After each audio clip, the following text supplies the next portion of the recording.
Boa noite a todos, boa noite a todos. Bom dia, boa tarde para quem está assistindo nos dias sequentes aí. Hoje, 27 de julho de 2020, aí o nosso Dia Nacional de Prevenção de Acidentes do Trabalho. Estamos aí com mais um diálogo da APES, Associação Paranaense de Engenheiros de Segurança do Trabalho, e hoje com convidados mais do que especiais. Temos aí dois presidentes das maiores, mais representativas entidades de engenharia de segurança do trabalho no país, no Brasil, que é o Jacques Cherry da Sobes e o Benvenuto Gonçalves da ANEST, e dois também presidentes de duas associações regionais extremamente ativas, né? O nosso presidente Roberto Acerta, aqui do Paraná, e também aí, o Denilson, presidente da Associação Brasiliense dos Engenheiros de Segurança do Trabalho. Nós vamos fazer hoje um bate-papo, vamos passar por diversos temas, acima de tudo, a engenharia de segurança trazendo a sua colaboração, a sua participação nesse dia tão importante. Até vamos tentar entender o porquê desse dia, né? Por que é dia 27, eu certo daqui a pouquinho já vou falar. Apesar do pessoal dispensar apresentações, né? Vou passar rapidamente aqui o pequeno currículo de cada um. Então, o Roberto Serta, presidente da APES, engenheiro mecânico de segurança do trabalho, professor aí renomado das principais escolas aqui no sul do Brasil, tanto de engenheiros como de técnicos de segurança do trabalho. Quando você quer fazer amizade em qualquer evento de segurança do trabalho aqui no sul, você fala, não, eu conheço o Serta. Daí o pessoal já se entrega ali, faz uma integração, porque é figura comum nos meios acadêmicos aí, muito bem visto por todos nós. Diretor da Roca Engenharia, empresa referência em soluções da segurança do trabalho, particularmente proteções de máquinas e equipamentos. E aí também uma praia que nós temos aí praticamente dos papas do país, o nosso querido Jacques Cherry, presidente da Sobes, presente conosco hoje aqui. Também é presidente da Cherry Consultoria, uma empresa referência em todo o país na área. Engenheiro mecânico de segurança do trabalho, conselheiro do CREA Rio de Janeiro e presidente emérito da nossa Academia Brasileira de Engenharia de Segurança do Trabalho. Seja bem-vindo. Também, Benvenuto Gonçalves Júnior, presidente da ANEST, Associação Nacional de Engenharia de Segurança do Trabalho. Benvenuto é lá da área agrária, como eu também, engenheiro florestal. Eu sou engenheiro agrônomo, engenheiro de segurança do trabalho, conselheiro também lá do CREA, do nosso querido Rio Grande do Norte, coordenador do Centro do Rio Grande do Norte, fala conosco direto de Natal. E fechando esse time aí, o Denilson Rodrigues Santana. O Denilson é presidente da Associação Brasiliense de Engenharia de Segurança do Trabalho, é engenheiro ambiental, assessor técnico lá do CREA do Distrito Federal, e engenheiro de segurança aí, ativo na área de saúde e hospitais e tudo mais. Tá? É um momento aí bem bacana de poder conversar com ele em frente a essa bronca toda. Eu sou Rodrigo Maia, também engenheiro florestal de segurança do trabalho, advogado, vice-presidente da Associação Paranaense de Engenharia de Segurança do Trabalho e diretor técnico da SEG Consultoria aqui em Curitiba, e também aí coordenador de informação do Atualiza SST, do grupo aí que está dando apoio no evento de hoje, lá no Telegram, né? Quem não se inscreveu lá ainda pode se inscrever e participar. Presidente Serta, estamos aí com os baluartes da segurança do trabalho hoje em nossa live aí mensal, nosso diálogo APES de saúde e segurança do trabalho. Obrigado por convidar essas feras, e de cara já pergunto, Serta, por que exatamente hoje é o Dia Nacional de Prevenção de Acidentes? Que na verdade é todo dia, mas hoje aí é uma data a mais que a gente faz a discussão.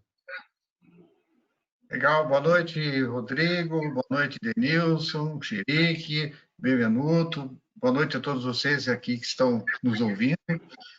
Não poderia deixar de dizer para todos, né? É uma data importante, o dia 27 de julho, onde temos a responsabilidade de trazer um evento, de conversar um pouquinho sobre essa data, que eu digo é o seguinte, é uma data não de uma comemoração, né, mas também de uma reflexão, tá certo? Então, é um dia onde nós, profissionais de saúde e segurança do trabalho, temos que saudarmos, né, comemorarmos realmente essa data, porque nos anos 70, né, nós tínhamos aí aproximadamente 1.700.000 pessoas acidentadas por ano no nosso país.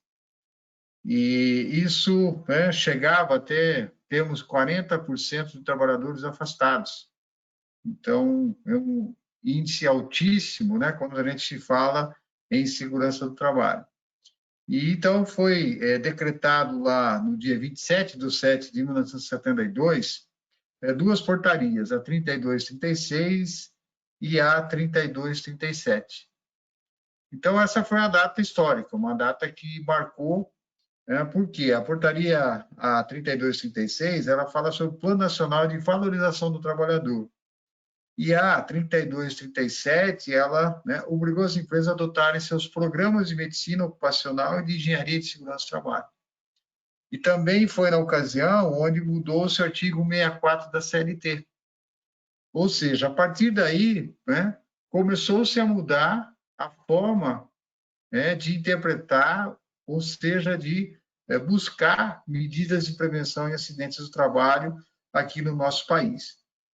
Isso, lógico, oriundo também da questão mundial, em questão de financiamentos para as empresas e indústrias que tiveram dificuldades na época, e isso gerou essa necessidade. Então, passou-se a ser uma legislação. Então, por que dia 27/7, tá certo? É por causa disso. Ou seja, desde 1972, onde nós tivemos essas duas portarias, a 3236 e a 3237, tá certo? Então, a data que se comemora hoje no nosso país exatamente é isso, comemorar por essa vitória, por nós termos aí uma legislação, estarmos amparados nessa legislação que traz claramente para nós a importância do profissional de segurança do trabalho, a importância das empresas terem um grupo de profissionais especializados em segurança do trabalho. Então, isso sim nós devemos de comemorar. Devemos de refletir, porque não basta dizer que é o dia, vamos festejar, vamos conversar, mas esquecer de que tem que ter toda uma sequência, como o Rodrigo falou agora há pouco, dia de prevenção é todo dia. E temos ainda em torno de 700 mil acidentes de trabalho por ano no nosso país. Então, se nós pegarmos de 1972 até então, nós ainda temos um desafio muito grande. Se tínhamos 1.700.000 acidentes por ano, hoje nós ainda temos 700 mil. Evoluímos, melhoramos com as normas, com as legislações e assim por diante, com os programas, tá certo? Mas ainda precisamos fazer muito como prevencionistas, Falando em 700 mil acidentes, nós temos basicamente a 3 horas e pouco, nós temos um acidente de trabalho que acontece no nosso país. Então, isso é bastante grave. Então, ainda temos muito a fazer, eu vejo uma expectativa grande, comentei um pouquinho com os colegas, um pouco antes aqui do aquecimento da live, que nós temos aí um grande ganho também, uma grande etapa vencida aí agora, com a vinda da NR1.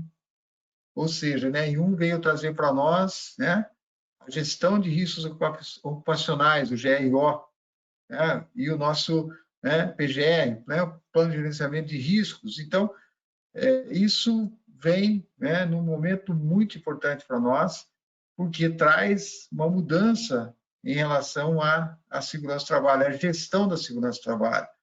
E a NR1 ela vem de uma forma como o mundo todo traz, ou seja, aplicar ISO 45001 na gestão de saúde e segurança do trabalho. Então, dessa forma, é muito importante que nós estamos mudando um pouco o conceito de que segurança do trabalho é somente gerenciar IPI, que segurança do trabalho é somente gerenciar riscos físicos, químicos, biológicos. Então, o GR tem uma magnitude muito maior. E essa interpretação, esse é um momento de aprendizado com isso e fazer essa aplicação dessa gestão. Então, é um dia em que nós temos que nos repararmos, olharmos essas realidades, tá certo? Saber que a gente tem aí ainda 80 acidentes por hora que acontecem no nosso país. Então, é alto isso.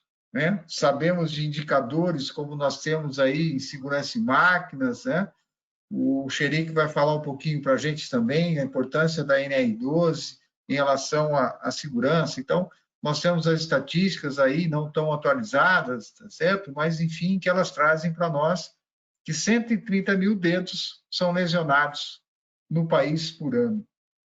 Então, vejam que é um número exorbitante que nós temos isso daí com pessoas acidentadas em máquinas, né? Ontem mesmo tivemos um acidente aqui na região metropolitana de Curitiba, onde o jovem, 20 e poucos anos, teve aí dilacerado o seu braço, a vítima de acidente em uma máquina, na verdade, né, no conjunto de transmissão entre uma polia e correia, onde ele teve realmente a perda de braço, foi socorrido através de helicóptero e tudo mais, e, enfim, ainda conseguiu-se, né, salvar a sua vida. Mas, dessa forma, a gente traz aí essa preocupação, o quanto que nós ainda temos que trabalhar bastante na prevenção. E aqui, excelente, né, com esses nossos colegas, tá certo? Conversando um pouquinho com todos vocês também, a gente possa cada vez mais fortalecer e entender que quando nós falamos em acidente, é muito grave, certo? Não podemos deixar de colocar também aqui, o Denilson vai nos ajudar a falar um pouquinho aí sobre a questão do Covid, né? A atual situação do Covid. Então, falar em máscara, todo mundo conhece máscara, né? Então, hoje, falar em EPI, todo mundo já conhece o que é um EPI, tá certo? Mas a gente tem muito ainda a aprender, tá? Nós ainda vemos nas ruas as pessoas ainda não utilizando máscara, insistindo ainda que com ela não vai acontecer e assim por diante. Então, né, o Denilson vai falar um pouquinho para a gente aí.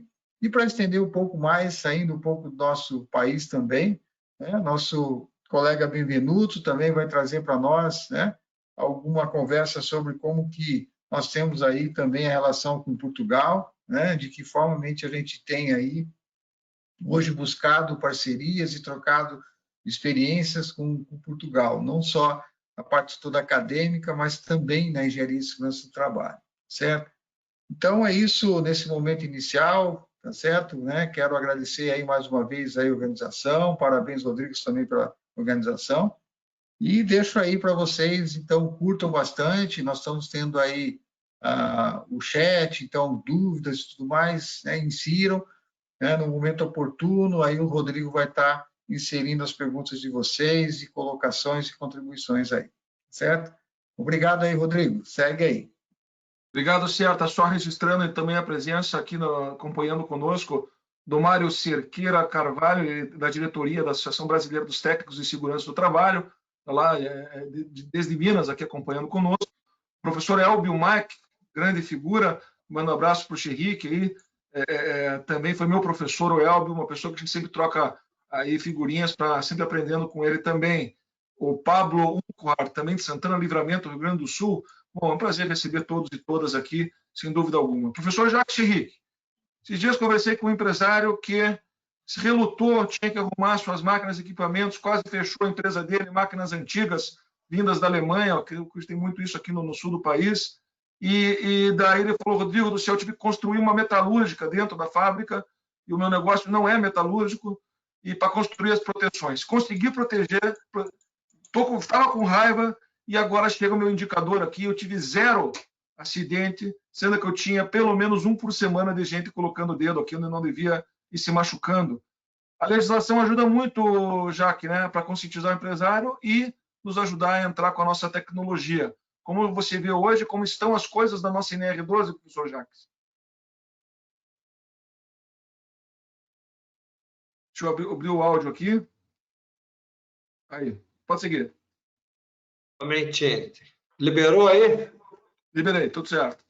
Boa noite, Rodrigo, Roberto, Benvenuto e Denilson, e todos os mais de 60 colegas que nos assistem. Realmente achei muito bom ter sido designado para mim falar um pouquinho sobre a prevenção de acidente em máquinas e equipamentos. Na verdade, essa expressão prevenção de acidente, ela foi muito importante no início, né, da nossa jornada.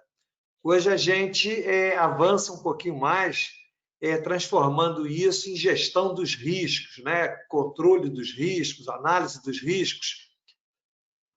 O que eu queria dizer, Rodrigo, você fez a colocação certa.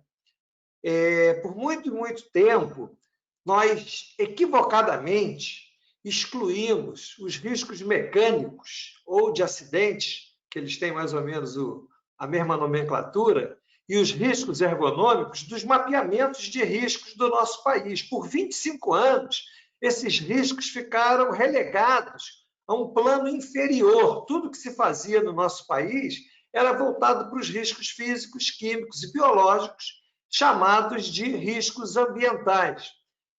É sabido, qualquer pessoa que se debruçar sobre o Anuário Estatístico da Previdência Social vai perceber que esses riscos ambientais, que no passado, talvez no século XIX, no início, né, da Revolução Industrial, e talvez no século XX, eles fossem prevalentes. Mas, com o passar do tempo, esses riscos eles deixaram de ser o principal apontador dos benefícios previdenciários. Por isso que o Roberto falou muito bem, a gente continua a ter 700 mil acidentes, porque toda a metodologia de prevenção de acidentes do nosso país estava voltada exclusivamente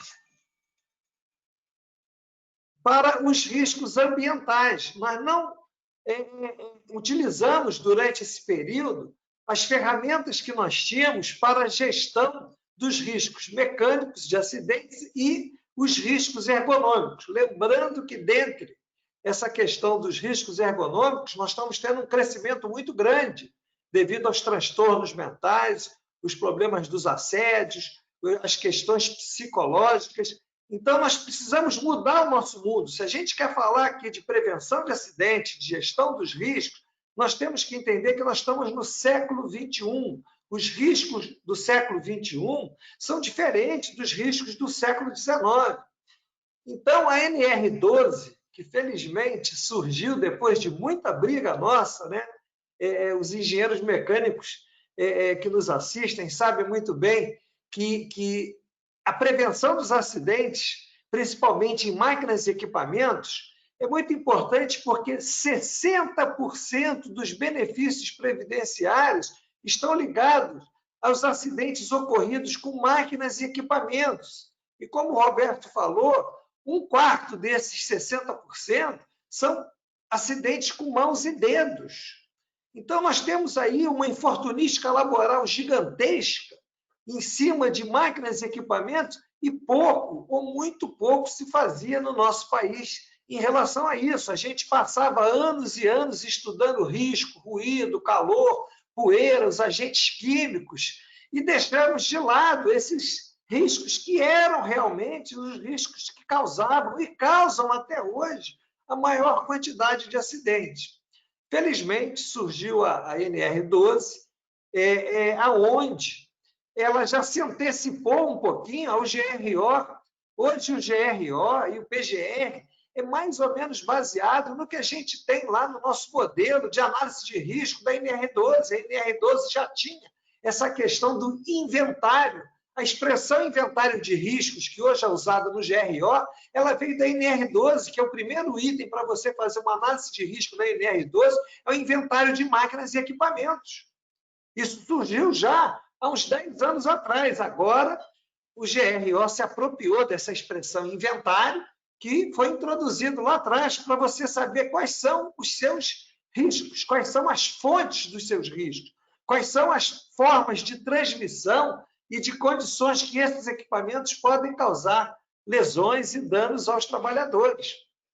Então, muito apropriadamente, essa norma ela veio, ela agora sofreu uma revisão, eu digo recentemente, porque nós passamos aí quase que 10 anos tentando implementar a NR12, e eu sempre dizia o seguinte, a NR12 estava muito boa, ela não precisava de nenhum ajuste, não, precisava de algumas correções de terminologia, porque tentaram, e infelizmente foi isso que aconteceu, adaptar a NR12 de legislações internacionais muito sofisticadas. E aí o que acontecia? Máquinas e equipamentos antigas, vou dar um exemplo aqui que é clássico, a empresa que tinha uma furadeira, né, dos anos 40, dos anos 30, quando lia a NR12, não sabendo o que fazer, achava que tinha que transformar aquela furadeira num equipamento eletroeletrônico, entendeu? E não é verdade. Nós vamos ter que pegar essa furadeira e fazer uma análise de risco. Quais são os riscos oriundos desse processo de perfurar uma peça? E provavelmente a proteção que vai se adequar ou que vai se adotar para esse equipamento é uma proteção simples, talvez uma proteção metálica na frente, ou talvez um gabarito de levar e trazer a peça, talvez um comando bimanual. Nós podemos resolver com muita facilidade os riscos desse equipamento. Então, o pavor que se tinha, que nós teríamos que equipar todos os equipamentos como se fossem todos de grau de risco 4, até porque a metodologia de avaliação de risco já existe na NR12, é uma metodologia empregada da ABNT, ninguém inventou nada, não foi o Ministério do Trabalho que foi lá e pegou a metodologia, uma metodologia muito sofisticada, porque além de conhecer as probabilidades e as gravidades de um risco acontecer, de um acidente acontecer, ainda tinha a variável de como você está adequando os meios de proteção para você definir qual é o risco que aquele equipamento pode te oferecer. Então, foi uma terceira variável muito importante que se colocou na análise de risco, que é a variável mecanismos de proteção. Com isso, você define melhor qual é o risco do seu equipamento. Então, eu acho que foi muito importante, né, ter sido proposto essa conversa hoje sobre prevenção de acidentes. Realmente, o Brasil leva uma fama indevida de recordista mundial de acidentes. Não é, nós temos aí, no máximo, 4.000 óbitos por ano, por uma população trabalhadora aí de 70 milhões, só na população economicamente ativa. Só dos trabalhadores registrados, esse número chega a mais de 45 milhões de trabalhadores. Então, o Brasil não tem esse recorde, nunca teve esse recorde. Ele tem, talvez, ou teve em algumas épocas, um número absoluto muito alto. Realmente, nos anos 70, nós tínhamos aí mais de 15%, 20% da população trabalhadora se acidentava. Hoje, esse número ele é bem controlado através de algumas ferramentas. Eu queria também aproveitar e dizer que, nessa data de hoje, é muito importante a gente ressaltar o papel das entidades, né? Quem faz prevenção de acidente no país são os engenheiros e os técnicos de segurança, gente. Não é a legislação sozinha, não são as normas, não são os órgãos, vamos dizer, governamentais. Quem faz isso são os SESMITs, né? Mas eu defendo e volto aqui a defender, é muito importante que a gente defenda que a NR4, que trata dos serviços especializados, garanta a presença e aumente a presença desses profissionais, porque quem fez o Brasil deixar de ter um percentual gigantesco de acidentes e trazer esse número para um número reduzido foram os profissionais. Rodrigo falou, quem sabe fazer um projeto de proteção de uma máquina são os engenheiros. Não adianta a gente pensar que aqui, os engenheiros, os técnicos, os enfermeiros, os médicos, os profissionais do CERN, não adianta a gente pensar que isso vai acontecer sozinho, não. O Brasil tem e deve manter os seus SESMIT como são, porque nós somos exemplos, nós somos referência no mundo inteiro, não só pela nossa legislação, que é uma legislação super sofisticada, nós temos aí 37 NRs, e caminhando aí para quase 40 com as que estão sendo discutidas aí, nós temos uma metodologia de revisão dessas normas muito bem feitas no nosso país e, no entanto, a gente não valoriza as nossas entidades, as entidades que são responsáveis. Recentemente, o CONFEA, que é o Conselho Federal, convidou a SOBES e a ANEST para indicarem representantes para discutir e apresentar subsídios para a revisão de 3 normas que serviram de subsídios para a revisão dessas normas pelo governo federal.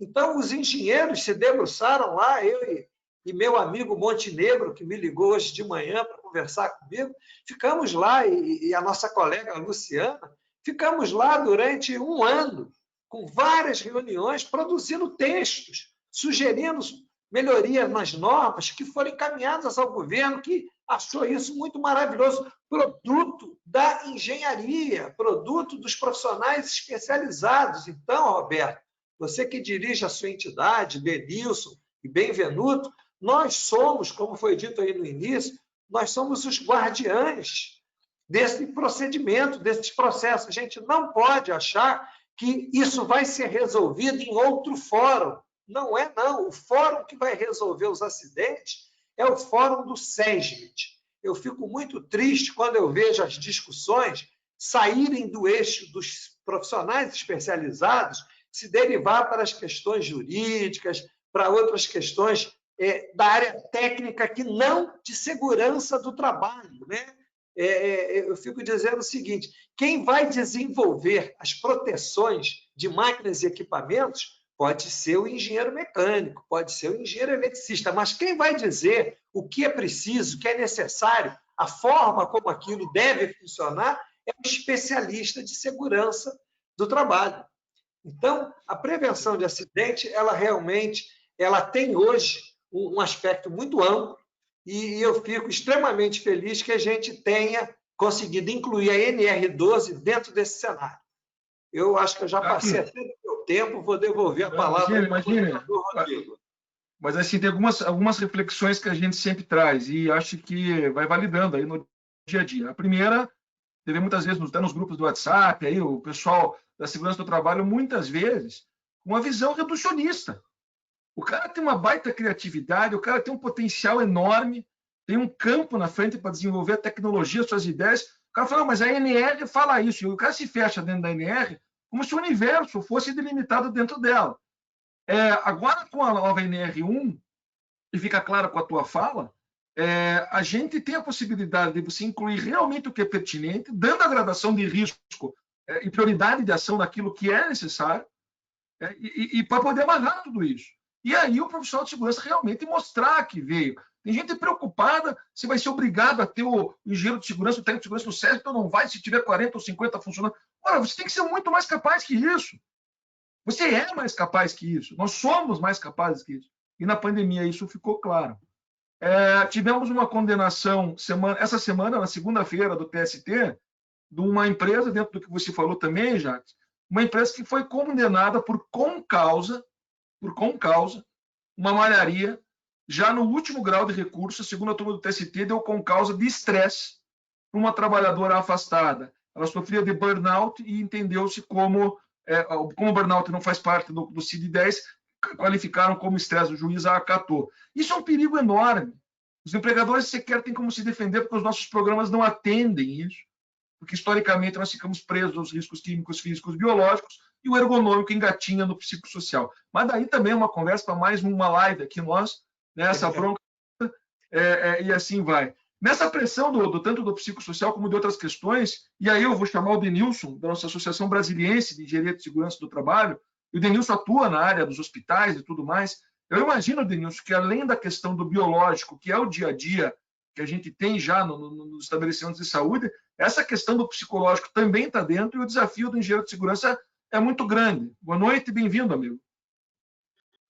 Boa noite novamente, Rodrigo. Boa noite a todos. Realmente é um prazer fazer parte dessa discussão. Aqui eu estou realmente à frente de grandes referências na engenharia de segurança e estamos aqui na tentativa de contribuir também nessas discussões, até mesmo pelo momento de crise que nós passamos, que por mais que saibamos que é um fato geral, generalizado, que não só no âmbito do trabalho, mas no âmbito social, o Covid-19 realmente está aí demandando, principalmente agora, o nosso conhecimento técnico, para poder conduzir e lidar essas situações.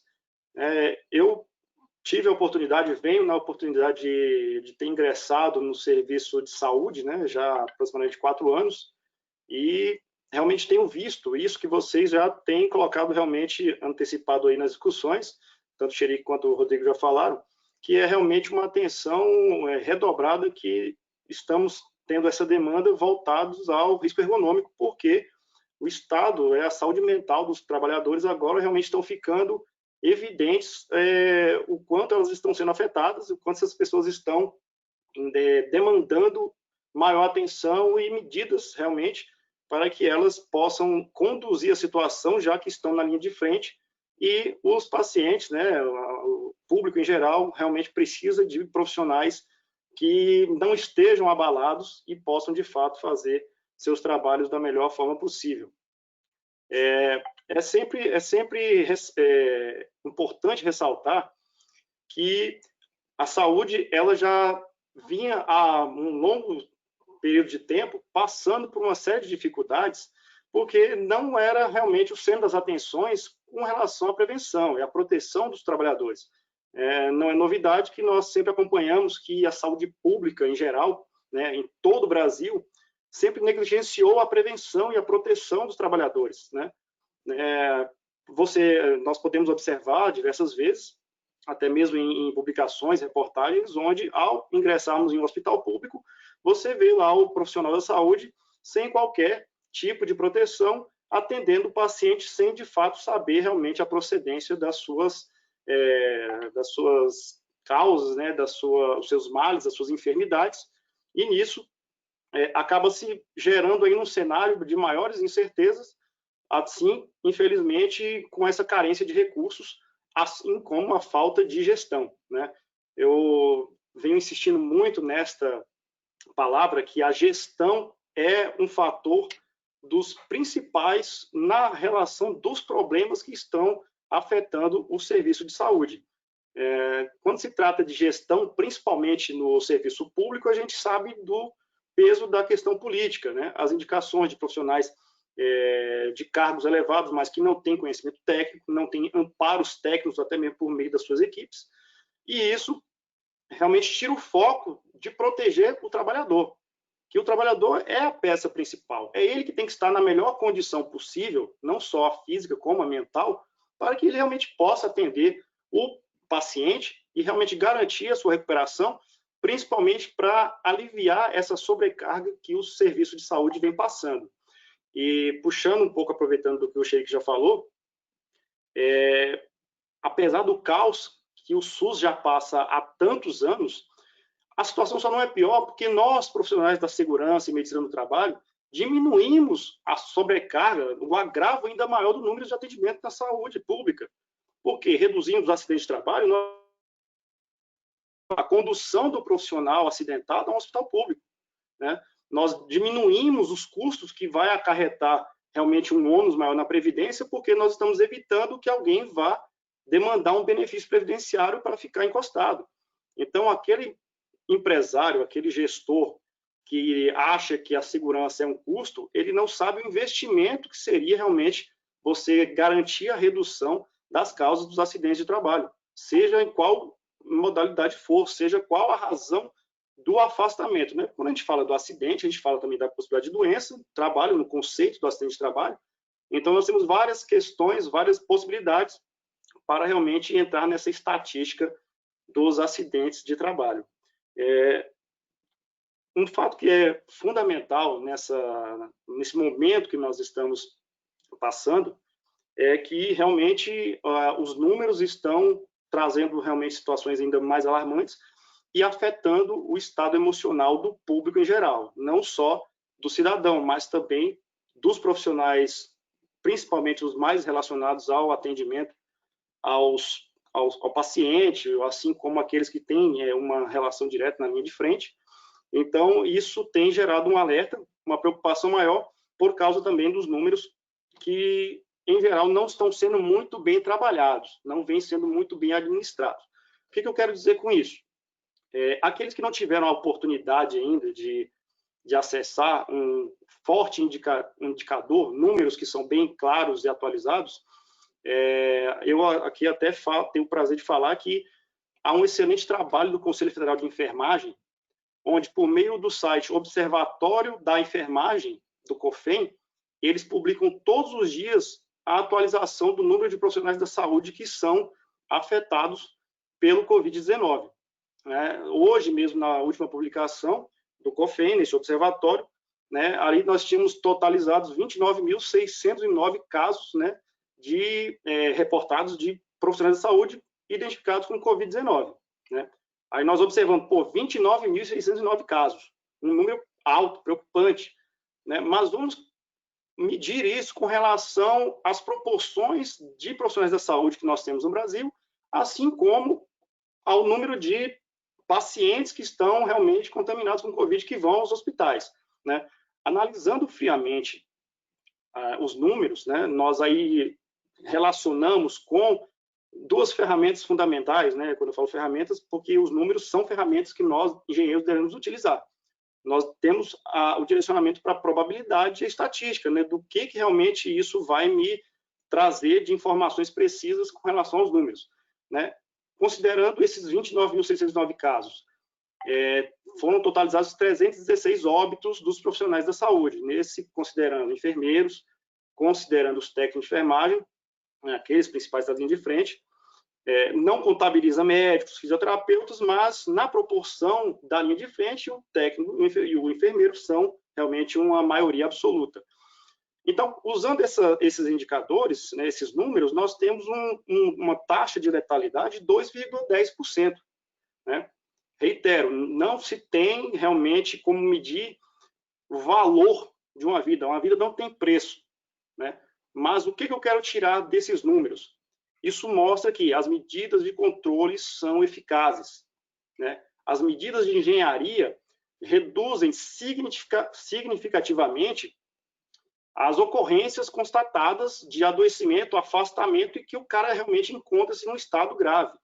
Então, no que compete à engenharia de segurança, por meio da sua gestão, garantir que as medidas de controle sejam, de fato, implementadas, gerenciadas, né, conduzidas de forma objetiva e equilibrada, nós conseguimos fazer com que realmente esses profissionais não estejam realmente agravando o seu estado de saúde, né, do fator do risco biológico, assim como também não colocar outros profissionais em risco. Porque se eu estou protegendo o profissional da saúde, eu estou evitando que ele dissemine a contaminação para os demais. E com esses 2,1%, eu mostro que, ao garantir, né, que as vias de acesso do vírus, seja olho, nariz e boca, que é de fato onde eles ingressam no sistema do imunológico do cidadão, nós estaremos realmente garantindo que ele não estará entrando na estatística do adoecimento e do acidente, que inclusive já nos leva até mesmo que nós, né, falando aqui da insegurança jurídica, né, como o Xerique já pontuou, o próprio Rodrigo já falou, nós estamos numa situação de insegurança jurídica porque não há evidências para dizer que aquele adoecimento do profissional de saúde está, de fato, relacionado com o seu ambiente de trabalho. Porque, se eu for dimensionar, né, considerando todas as estatísticas, eu tenho como afirmar que 98% dos casos já registrados, né, que ocasionaram os óbitos, estão realmente fora do ambiente hospitalar. Né? Por quê? O ambiente hospitalar, o profissional está protegido. Né? Vou afirmar que é 100%? Não, porque há aquelas situações onde as falhas operacionais ou, principalmente na saúde pública, carência de material por causa de todo aquele processo de aquisição, distribuição, logística, isso pode ser uma das causas que vai depender muito do nosso outro papel fundamental, que é realmente a investigação e análise das ocorrências para caracterizar quando, de fato, tiver evidências que foi um acidente de trabalho. Né? Por que estou colocando isso? Porque o Ministério Público do Trabalho tem realmente direcionado todas as ocorrências como se fossem relacionadas ao trabalho. Né? Não estão realmente observando que os demais fatores que vêm de fora para dentro podem, de fato, ser realmente outras causas que estão disseminando até mesmo no ambiente familiar, onde um profissional ele pode adoecer em casa, porque lá em casa ele não tem a proteção específica. Denilson, deixa eu até acrescentar. O motivo que o Supremo tirou da medida provisória o texto que dizia que a Covid não seria considerada doença do trabalho, quando você vê a justificativa dos ministros, foi exatamente, não, você não tem como dizer que não foi no trabalho, assim como você também não tem como dizer que não foi fora do trabalho. Exatamente. Então, quando eles suprimiram aquilo da norma e apareceu aí um frenesi nas redes sociais, né?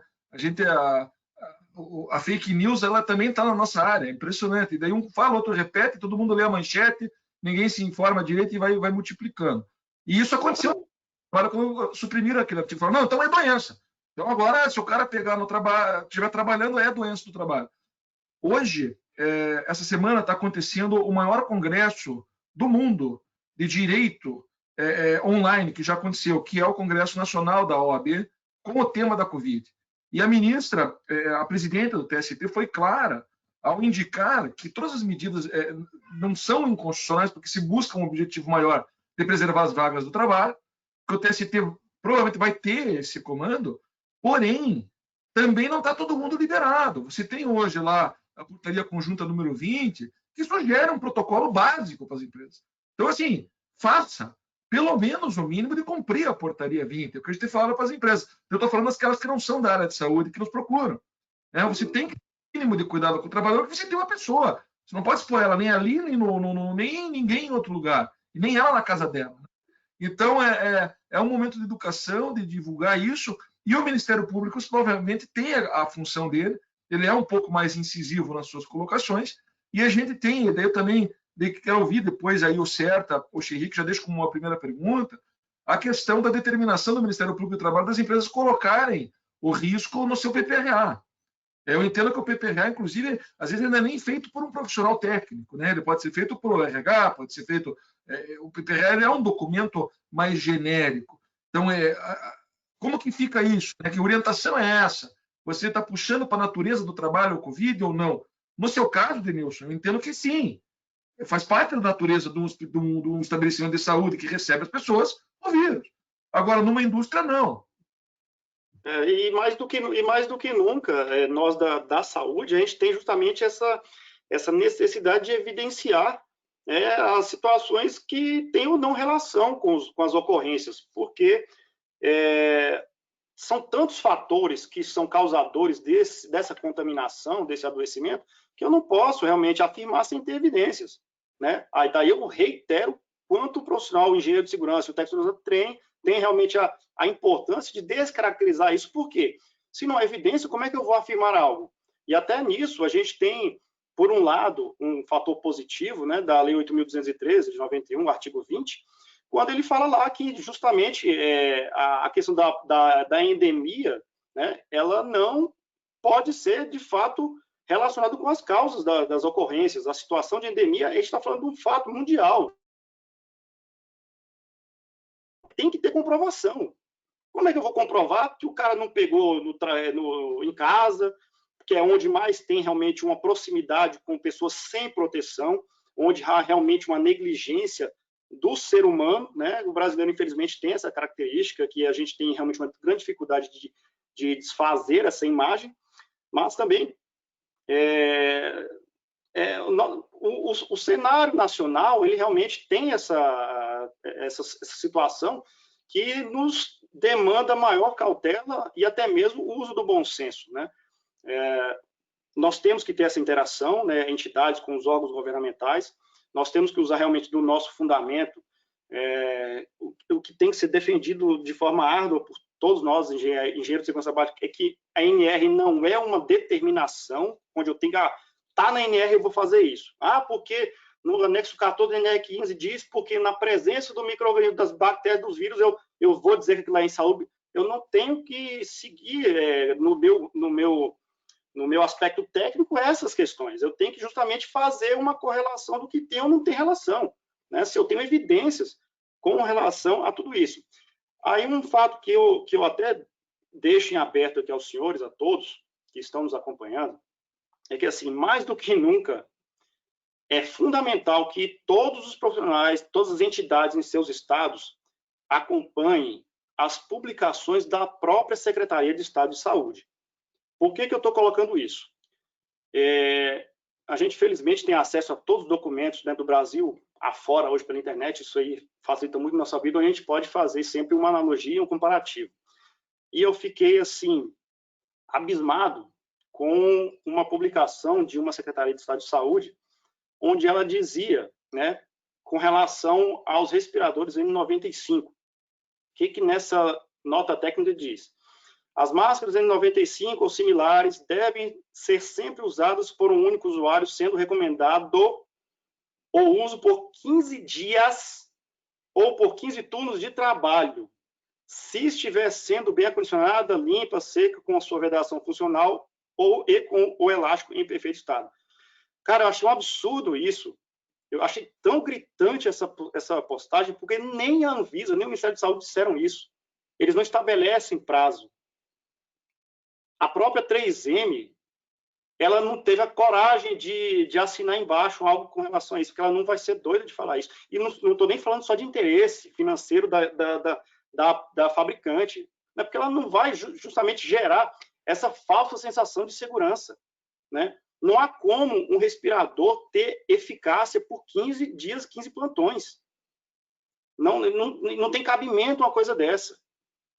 Entendeu? Nós estamos falando que o profissional ali, cara, você tá expirando ali dentro, você está expirando gás carbônico, você está umedecendo o respirador, eu não estou falando nem do que vem de fora, eu estou falando até mesmo do que vem de dentro, não que ele está contaminando, mas ele está comprometendo a eficácia do respirador. Então, essa situação, recomendo que todas as entidades analisem os documentos dos seus estados, né, e façam até mesmo uma abordagem do Ministério Público do Trabalho, porque eu acho que isso aí está gerando uma situação grave, uma séria situação de risco, porque o profissional de saúde vai achar que está muito bem e ele não está devidamente protegido, né? E são eles justamente aqueles que estão diretamente com quem de fato é contaminado. Denilson, não tenho dúvida que isso, inclusive, vai gerar uma bronca gigante depois nas discussões aí nas perícias, né? Não tenho dúvida que já podem esperar que já está na pauta aí das perícias. Eu vou pedir para você pausar um pouco, daqui a pouco a gente volta a conversar sobre esse tema e tudo mais. E quero saudar aqui também, conversar com o Benvenuto Gonçalves Júnior, presidente da Associação Nacional de Engenharia de Segurança do Trabalho. Benvenuto, nosso amigo, fala direto lá do Rio Grande do Norte, do Rio Grande do Norte. Benvenuto, o profissional de saúde e segurança, o SESMIT. Hoje aí é um dia que a gente celebra o aniversário do SESMIT, podemos dizer hoje, né? E eu te pergunto, o SESMIT com todos já é quase meia idade. Evoluímos, não evoluímos? Como é que estamos os profissionais de saúde e segurança, o SESMIT? Aproveitar a tua experiência também, saber se a gente está muito longe da realidade lá de Portugal ou não. Boa noite, amigo. Boa noite, Rodrigo. Boa noite, Jacques Cherique. Boa noite, Roberto. Agradeço a Roberto pelo convite para estar aqui hoje conversando com vocês. Boa noite, Denilson. Quero aproveitar vocês para convidar todos que estão participando a se fazerem presentes de 4 a 6 de novembro em Mato Grosso, lá em Cuiabá, no Mato Grosso. Nós estamos fazendo o nosso 22º CONEST, Congresso Nacional de Engenharia de Segurança do Trabalho. É um grande desafio fazer esse congresso em épocas de Covid, podemos assim dizer. Nós vamos fazê-lo presencial, mas nós estamos acreditando que precisamos acreditar que tudo vai dar certo. Rodrigo, nós temos aí, Rodrigo, no Serviço Especializado em Engenharia de Segurança e Medicina do Trabalho, que está agora sendo debatido, né, na comissão tripartite, não é isso? E nós temos uma preocupação grande com essas mudanças. Hoje mesmo eu estive falando com um colega que faz parte da comissão tripartite, e onde ele me falou que, olha, Benvenuto, eu acho que o SESMIT não vai haver grandes mudanças, porque o próprio governo ele não está favorável à questão da terceirização do SESMIT. Então, isso é algo importante para a gente, apesar da gente saber que as questões psicossociais estão bem evidentes hoje no ambiente de trabalho, mas assim, nós precisamos manter o nosso SESMIT, que é muito importante para a segurança e saúde do nosso trabalhador. Com relação a Portugal, a gente vai falar algumas coisas, mas assim, olhe bem, preste bem atenção, o Brasil tem 210 milhões de habitantes, e Portugal 10 milhões, tá certo? É obrigatório organizar o serviço de SST lá em Portugal, no trabalho de técnicos e principalmente engenheiros. A questão dos técnicos lá em Portugal, como na Europa, ela é mais evidente. Os técnicos de segurança do trabalho, eles são ligados à ACT, Autoridade para as Condições de Trabalho, que é mais ou menos a nossa Superintendência Regional do Trabalho.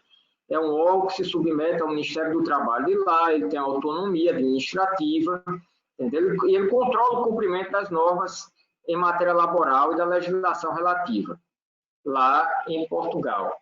E o empregador, caso aconteça algum acidente mortal, principalmente, ele deve, ou também de lesão física grave, em 24 horas ele deve comunicar à ACT, esse órgão.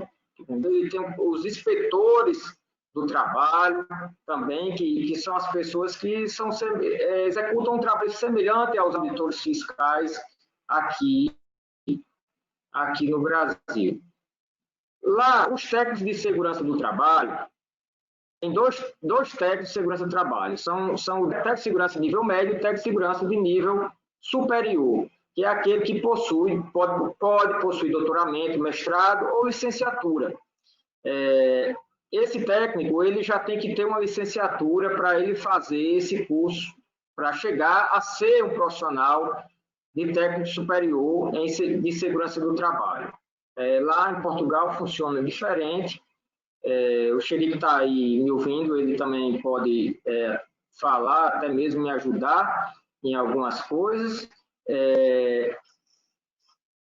Hoje, em Portugal, só existe um curso de engenharia de segurança do trabalho funcionando, para vocês terem ideia. E os técnicos de segurança do trabalho, eles respondem à ACT, da mesma forma que os técnicos de segurança do trabalho aqui respondem ao Ministério do Trabalho. Eu tenho aqui alguns dados aqui de acidentes mortais de trabalho. Por exemplo, o mais recente que eu consegui foi em 2019. Foram 83 acidentes mortais de trabalho em Portugal. 69 nas instalações, 1 itinério e 13 em viagens, transportes ou circulação. Os grupos profissionais onde aconteceram a maioria desses acidentes mortais foram operadores, artífices e trabalhadores similares, 26, trabalhadores não qualificados, 16, operadores de instalações de máquinas e trabalhadores de montagem, foram 8. As empresas, o tipo de empresa, de 1 a 9 trabalhadores, em 2019 foram 17 acidentes. De 10 a 49 trabalhadores, foram 9 acidentes. E empresas com 50 a 249 trabalhadores tiveram 7 acidentes. Acidentes graves de trabalho foram 235 no ano de 2019. Os principais tipos de lesões: fraturas, amputações, lesões múltiplas, queimaduras e escaldaduras. As principais, os setores de atividades são as indústrias transformadoras, a construção, as atividades administrativas. Então estou mostrando aqui a vocês que há uma disparidade muito grande também com relação à população. Então, fica difícil a gente comparar assim, esses dados, mas existe a exigência do serviço de SST. Em Portugal não é como no Brasil, que isso é tudo bem definido, entendeu? Bem direitinho, são muitas normas regulamentadoras. Em Portugal não existe isso, entendeu? Eles não tem tanto detalhamento como aqui no Brasil tem, entendeu? Lá teve a Declaração de Bolonha, também chamada de Processo de Bolonha, que foi a unificação do ensino dos países de língua portuguesa a partir de junho de 1999. Bom, perfeito. Estou à sua disposição, Rodrigo. Tá joia, tranquilo. Bom saber essa realidade. E, na verdade, foi colocado mais uma vez aqui a questão da dimensão do nosso país, né?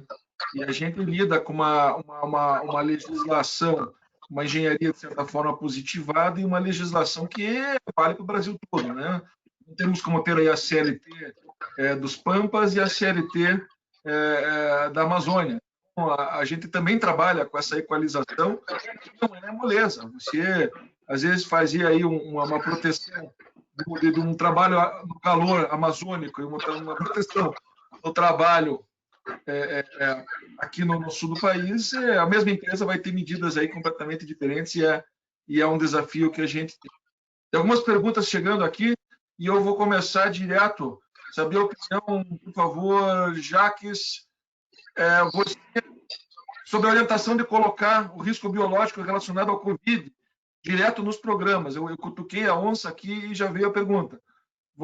Como que você vê isso aí, no PPRA e no PCMSO particularmente?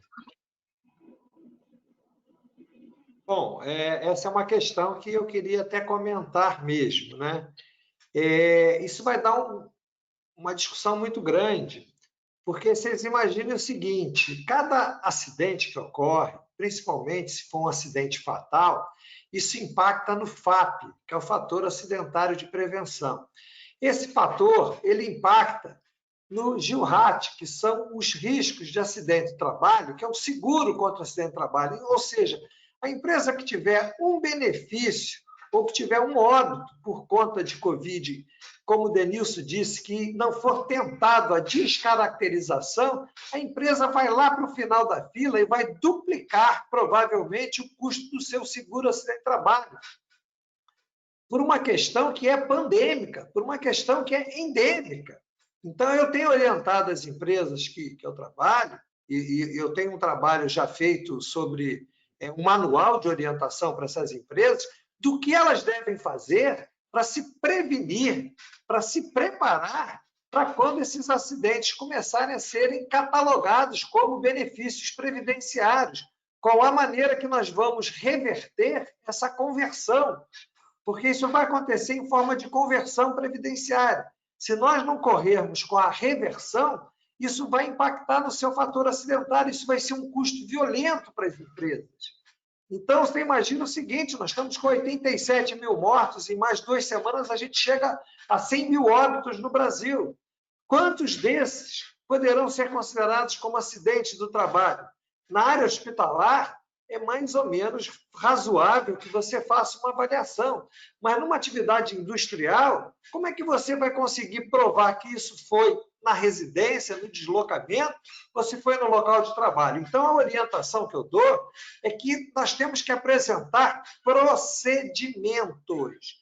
Uso de máscaras, afastamento, limpeza e higienização dos ambientes de trabalho.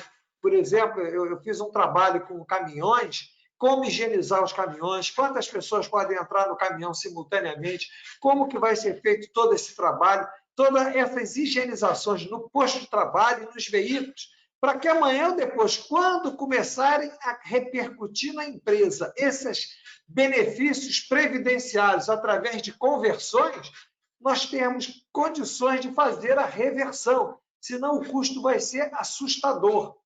Agora, colocar isso no PPRA, eu acho importante, desde que a pessoa tenha certeza que ali naquela atividade existe aquele risco.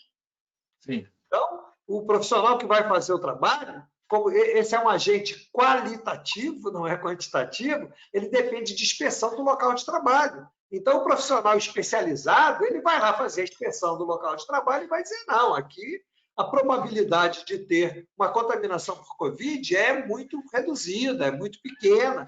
Então, se acontecer, foi por outros motivos e a empresa tem todos os procedimentos, orientações. Eu sei que a NERSC também, através da Regional de Pernambuco, fez um trabalho muito grande que pode disponibilizar para os colegas. Existe o procedimento da Fundacentro, que foi publicado recentemente, de como as empresas devem adotar procedimentos para proteger os trabalhadores. Nós temos que partir para a prevenção. Hoje, né, o dia da prevenção.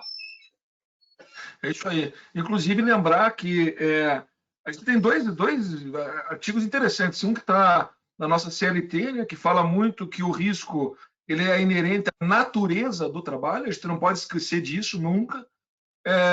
E também no próprio regimento da Previdência Social, que ele claramente, no parágrafo lá, ele coloca que não é considerado acidente de trabalho aquela doença endêmica. Ela não fala pandêmica porque a gente nem imaginava mais que ia passar por uma pandemia. Agora, a endemia ela é mais restrita, acho que daí até o Denilson pode falar até melhor que a pandemia, né? Mas a norma mesmo já exclui isso. E daí você vai jogar ali, considerando realmente é complicado. Ressalto novamente a portaria conjunta número 20 do Ministério da Economia e Ministério da Saúde, que traz ali um pré-protocolo, ele te dá as dicas do que você tem que atacar. E daí, dentro da tua realidade, você avança mais. Tem mais uma pergunta aqui pedindo para falar um pouco sobre a queda da MP 927. É um assunto jurídico, mas tem as questões da segurança do trabalho que estavam na 927. Eu vou tomar a liberdade de tomar frente dessa resposta aqui. A gente diz assim, você poderia suspender a eleição da CIPA, você poderia suspender os exames periódicos. Em nenhum momento foi determinado que estava se proibido de você fazer isso. Lógico que, no primeiro momento, você tem que resguardar e diminuir a exposição das pessoas.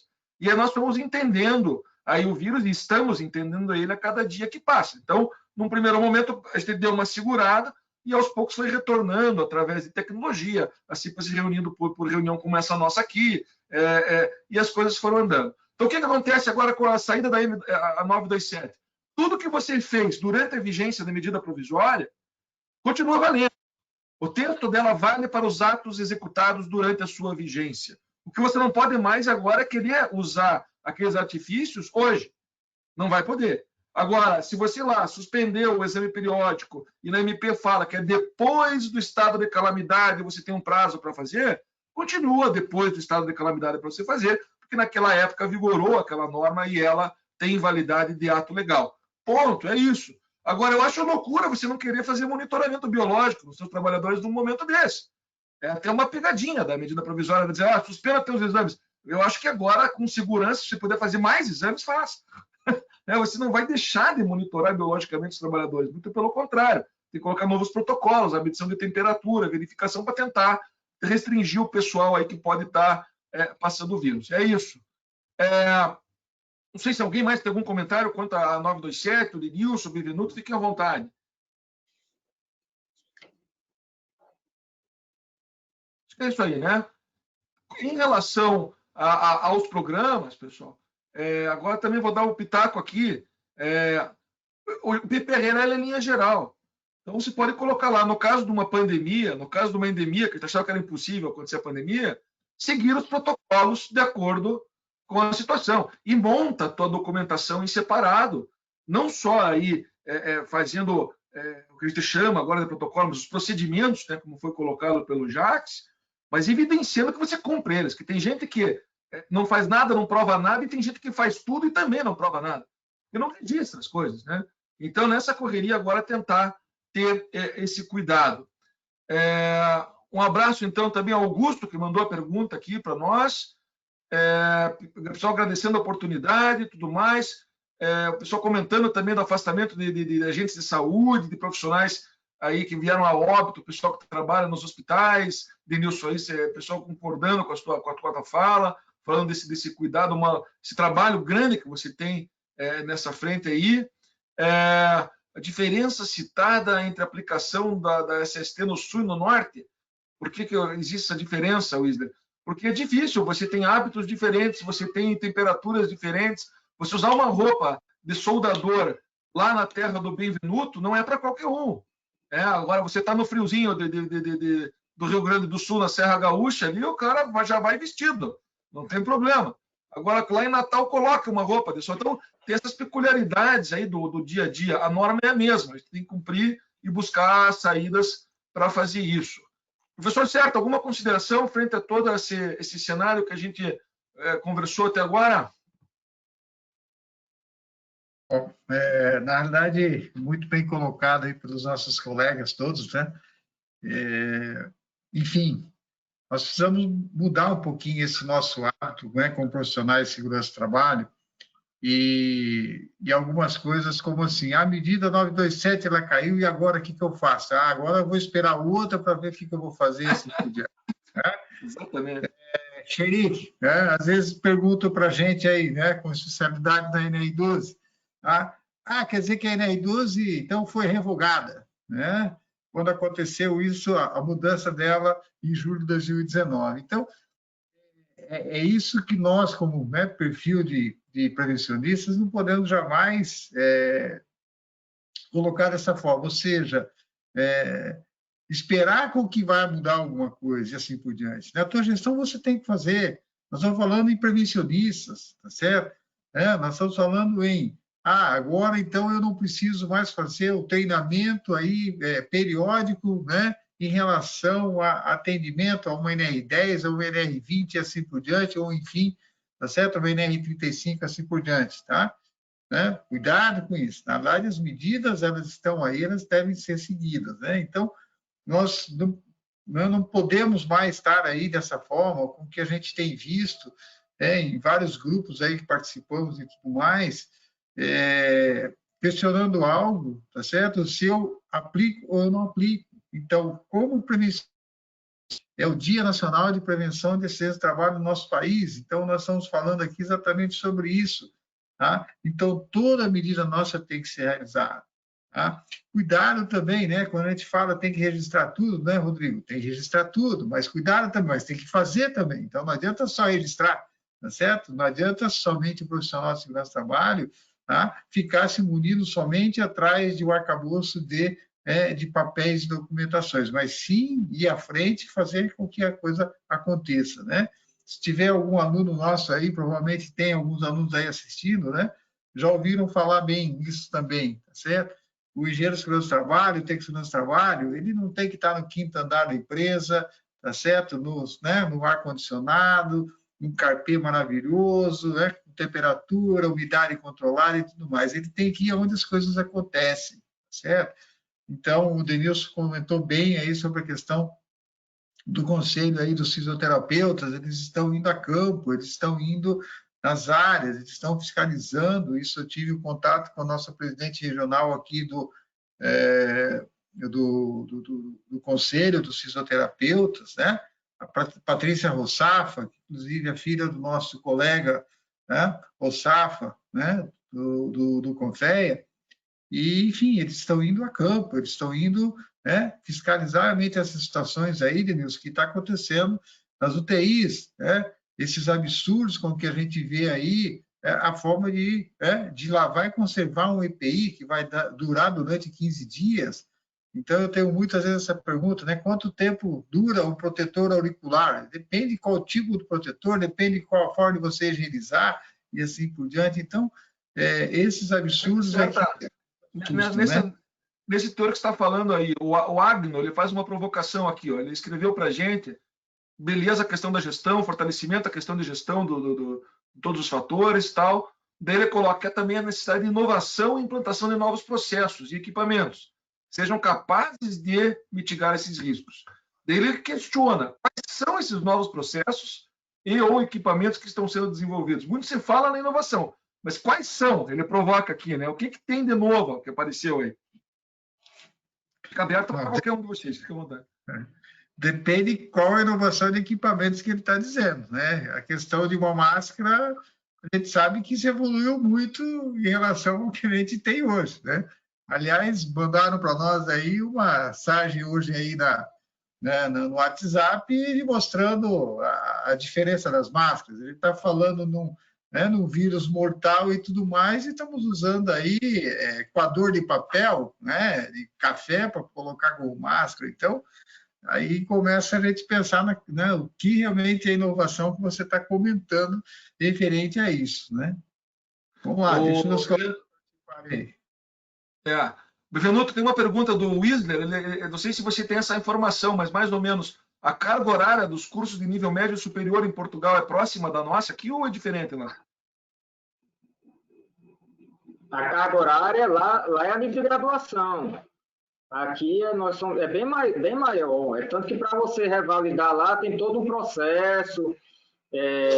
Você tem que ter um período de pelo menos 10 anos aqui para comprovar que aí tem que ser com o seu acervo técnico, que você trabalha na engenharia de segurança do trabalho, para você conseguir, através da Ordem dos Engenheiros lá em Portugal. Em Portugal tem duas ordens, tem a Ordem dos Engenheiros e a Ordem dos Engenheiros Técnicos. Assim você irá tentar conseguir, eles vão analisar o seu currículo para ver se você pode ser um engenheiro de segurança do trabalho lá. Perfeito. Então, o pessoal já quer uma assessoria aqui, Jacques. O Pablo, lá do Rio Grande do Sul, ele pergunta se uma plataforma elevatória importada com certificado europeu, se é necessário atestado de certificados. O certo já sabe a resposta ali, hein? Tá fechado o teu microfone aqui. Deixa para o xerique aí. Não, repete aí, Rodrigo. Uma plataforma elevatória com CE, vem com certificado europeu. Precisa do atestado de certificado? O Pablo perguntou aqui para a gente. Não, foi considerado agora na revisão da NR12 que os equipamentos que já venham certificados do exterior, eles já podem ser implementados o seu uso diretamente no país.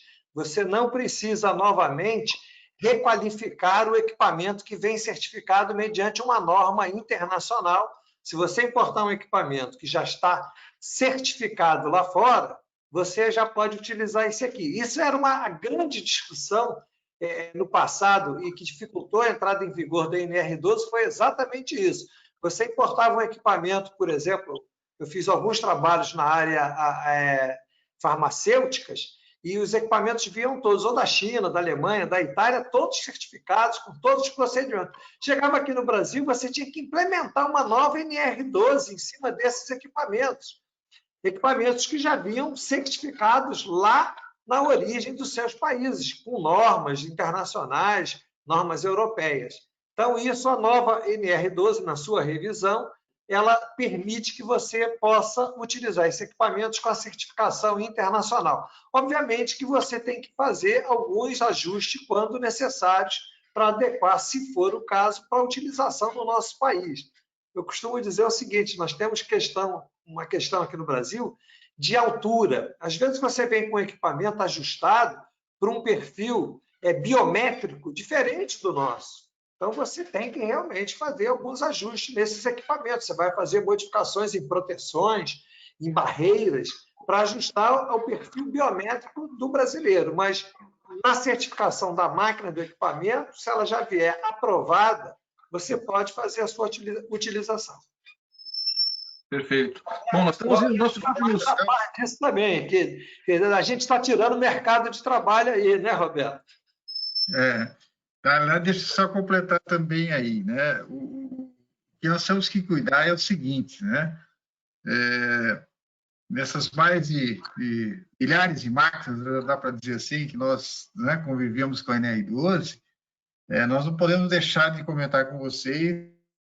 Em algumas situações, nós vimos ali que a máquina tinha todo um descritivo dizendo que estava atendendo CE e tudo mais, porque era a autocertificação, né? O próprio fabricante, nesse caso aí, ele fez a sua autocertificação, então cuidar isso, questão do CE.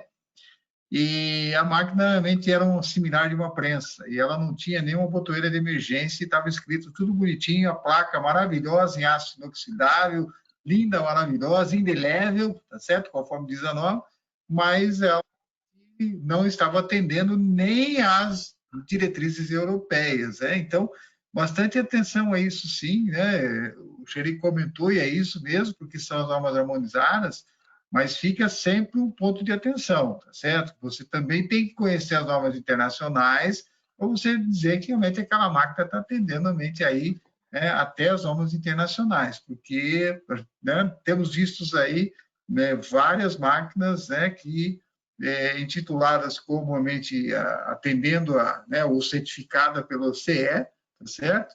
E aí ela realmente não está atendendo nem as normas harmonizadas aí, certo? Então, bastante cuidado aí. Bom, estamos entrando nos últimos 15 minutos. A gente não vai conseguir responder todas as perguntas agora, tá? Mas fica registrado aqui no nosso sistema quem mandou o e-mail e a pergunta. Depois eu organizo isso com calma e daí a gente manda essa resposta aí, os nossos participantes aqui, eu divido aqui e a gente manda para todos, tá?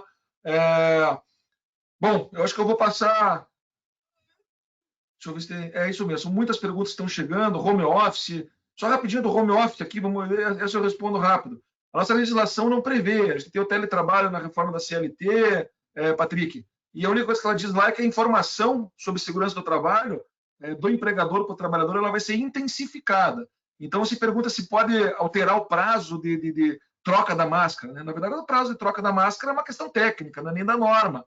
Então, cabe aí sim um treinamento, se for um ambiente, logicamente, um home office compartilhado, né? Mas se for só a pessoa no ambiente dela lá, não tem problema, e segue o baile. Então, as outras perguntas eu direciono e gostaria de passar agora uma última rodada, temos aí 15 minutinhos, dá para 3 minutos para cada um, para se despedir. Eu vou, acho que, começar primeiro, vamos inverter a ordem aqui. Benvenuto, presidente da nossa Neste, muito obrigado, e deixo aí para você deixar sua última mensagem, sua última palavra, nesse dia importante, aí, o Dia Nacional de Prevenção dos Acidentes de Trabalho.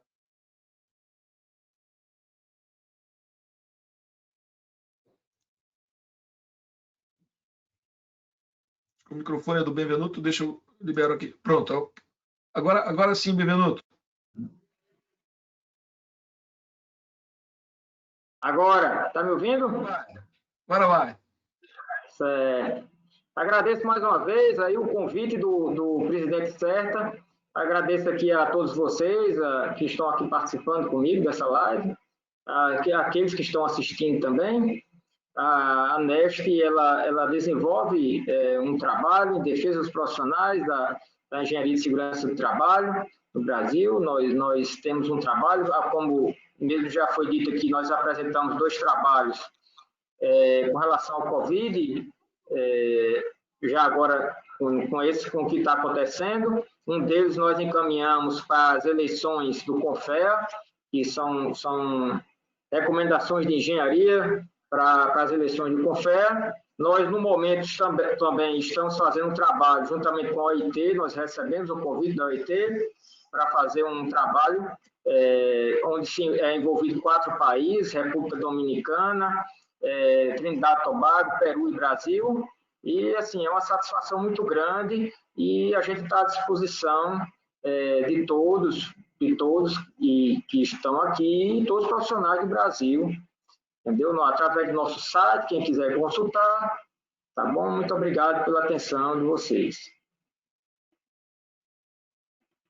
Perfeito. Agora, Denilson. Muito obrigado, Denilson. Um abraço para todos aí em Brasília e fica aí suas últimas palavras. A live, né? Temos assunto para mais lives. Travou o Denilson lá? Então, Jacques, enquanto o Denilson se recupera. Jacques Henrique, obrigado pelo seu tempo, professor. Né? Sempre válido aí a gente ter esses pontos de vista e, acima de tudo, a questão que eu acho que pautou a conversa de hoje aqui, né?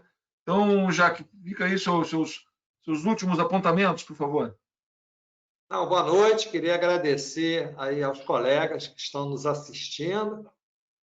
Lembrando que a entidade que eu presido, ela tem 1 ano a mais do que a legislação que trata da prevenção de acidente. A nossa entidade é de 1971, né? Então, nós acompanhamos desde 75, quando eu fiz o meu curso de Engenharia de Segurança, todo o desenvolvimento dessa questão da prevenção de acidentes no país. Eu acho que hoje nós estamos muito melhor do que já tivemos no passado. Hoje nós temos boas lideranças, nós temos uma penetração em todo o país, nós temos uma penetração internacional, nós temos realizado, a nossa entidade já realizou 4 congressos internacionais, e eu acho que nós temos que continuar com isso e passar o bastão adiante, né? Eu acho que todos nós temos que buscar pessoas como o Denilson, que é um rapaz bem mais jovem, para conduzir todo esse processo. E lembrar que a entidade regional nossa, a SOBS Rio, ela promove toda sexta-feira, às 17 horas, uma live sobre perícias. Então, é como se nós estivéssemos fazendo um curso de perícias online.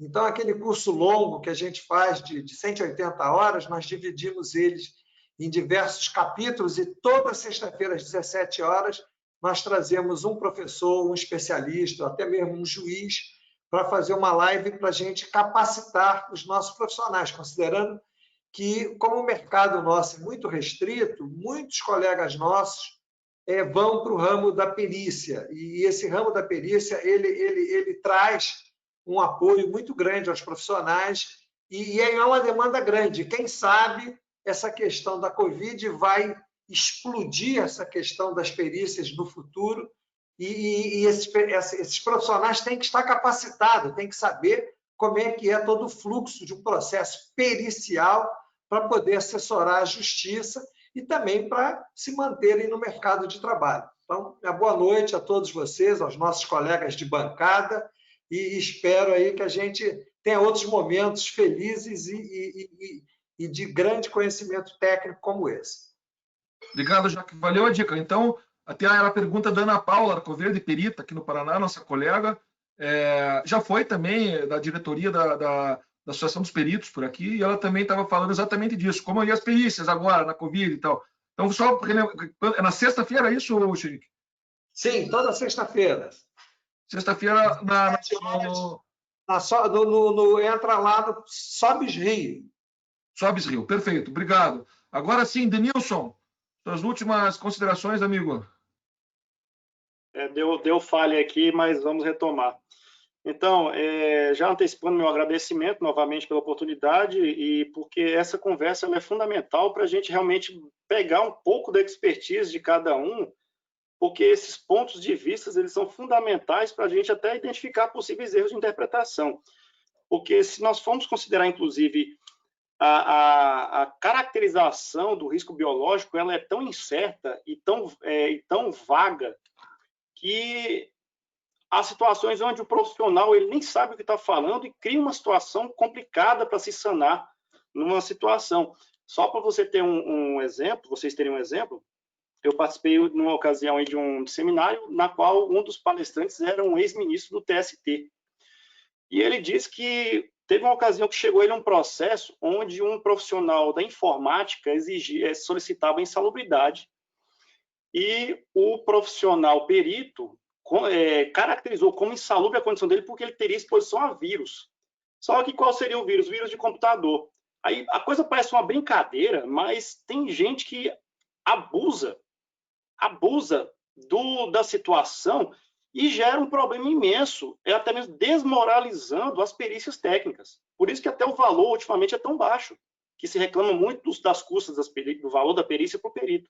Então, porque a coisa já banalizou de um certo ponto, aqui no Distrito Federal já vi várias situações de peritos totalmente inabilitados, mas por alguma razão acontece algo que não sei dizer e eles estão ali realizando perícias e caracterizando de uma forma assim tão discrepante uma situação que vai nessa banalização da insalubridade. E assim, uma coisa que eu não posso deixar de falar é que, por mais que haja essa impressão, essa visão que o lugar mais crítico seriam os hospitais, isso não é bem o que parece, porque por que não seria? Os hospitais eles têm todo um controle, justamente de climatização, higienização, profissionais protegidos para que nem eles adoeçam e nem transmitam a doença. Óbvio que na saúde pública é mais complexo por causa de toda a sua logística e dificuldades que nós todos conhecemos, né? Mas não podemos deixar de considerar isso, né? Um sistema de climatização funcionando perfeitamente, sendo higienizado constantemente, os profissionais recebendo os treinamentos, as instruções e EPIs adequados para garantir essa neutralização, eu estarei garantindo que o ambiente ele está em condições adequadas, né?